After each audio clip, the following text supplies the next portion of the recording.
কারাগার থেকে বের হয়ে যা বললেন মিলন।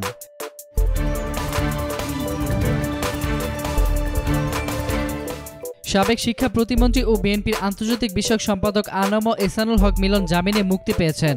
গতকাল বিকেলে চাঁদপুর কারাগার থেকে মুক্তি পান তিনি। কারাগার থেকে বের হয়ে এহসানুল হক মিলন বলেন, এখন আর কিছুই বলার নেই। যে মামলায় এর আগে 449 দিন কারাগারে ছিলাম, সেই মামলায় এবার 68 দিন কারাভোগ করে বের হলাম। কিছুই বলার নেই। এর আগে গত বছর 23 নভেম্বর চট্টগ্রামের চকবাজারে একটি বাড়ি থেকে মিলনকে গ্রেপ্তার করে ডিবি পুলিশ।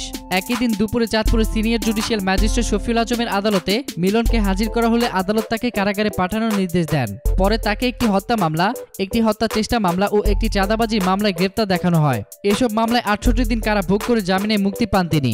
এছাড়া সম্প্রতি এহসানুল হক মিলনের আইনজীবী কামরুল ইসলাম জানিয়েছেন, মিলনের বিরুদ্ধে চাঁদপুরের কচুয়া থানা ও আদালতে হত্যা, চুরি, ছিনতাই, লুটপাট, ভাঙচুর, সন্ত্রাসী হামলা সহ 25টি মামলা করা হয়েছে।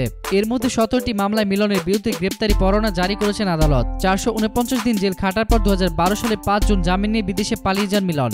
এই মাসের মাঝামাঝি তিনি গোপনে দেশে ফিরে আত্মগোপনে ছিলেন।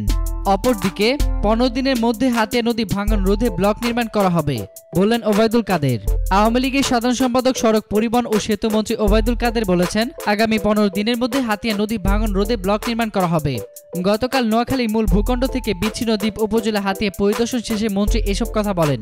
ওবায়দুল কাদের আরো বলেন, হাতিয়ার মানুষ ভালো নেই, বিদ্যুৎ নেই, সারা বছর নদী ভাঙন, রাজনীতি সহ নানা সংকটের মধ্যে মানুষ ভালো থাকতে পারে না। এজন্য আমি নির্বাচনের পর ঢাকার বাইরে অন্য কোনো জেলা বা উপজেলায় যাইনি।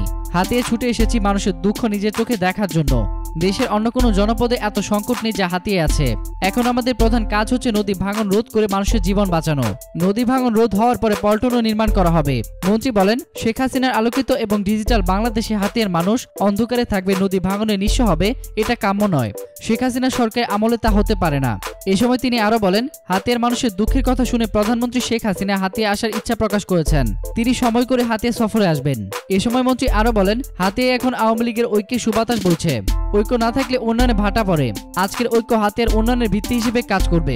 এতক্ষণ ফ্রিকি নিউজের সঙ্গে থাকার জন্য আপনাদের সবাইকে ধন্যবাদ।